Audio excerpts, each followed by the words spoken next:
Mother's kitchen मध्ये आपल्या सर्वांचं मनपूर्वक स्वागत आहे। उन्हाळा आहे तर आंब्याचं सीझन चालू आहे, तर आपण आंबे हे चिरून नेहमीच खातो, पण आता याचं आपण आईस्क्रीम बनवणार आहोत। तर मी हे 3-4 केशर आंबे घेतले, क्रीम घेतलीये, साखर घेतलीये आणि दूध पावडर घेतले। तर आपण आता आईस्क्रीम तयार करणार आहोत। तर आपण आंब्याचा गर काढून घेणार आहोत। आता आपण हे सगळा पूर्ण गर काढून घेतलाय आंब्याचा, त्याच्यामध्ये आपण ही क्रीम टाकणार आहोत। जर तुम्ही क्रीम नसेल तर घरची साय पण टाकू शकता। 4 चमचे हे दूध पावडर घेतले, दूध पावडर मुळे छान लागते आईस्क्रीम। आणि साखर ही चवीप्रमाणे टाकायची, तर अर्धी वाटी साखर टाकायची, कारण केशर आंबा हा गोड असतो, साखर जास्त लागत नाही।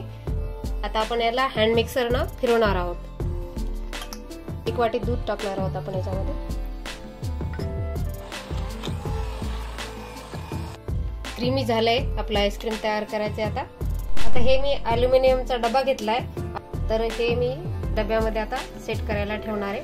तर 12 तास ठेवायचे आपण फ्रीजर मध्ये सेट करायला। मँगो आईस्क्रीम आपली तयार झाली आहे।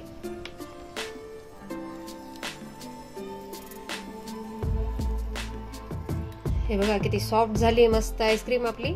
आता आपण याला सर्व करायला घेऊ। घरच्या घरी मस्त आईस्क्रीम। अशाच उत्तम घरगुती रेसिपी पाहण्यासाठी व्हिडिओला लाईक करा, चॅनलला सबस्क्राईब करा आणि कमेंटमध्ये तुमचा प्रतिसाद कळवा।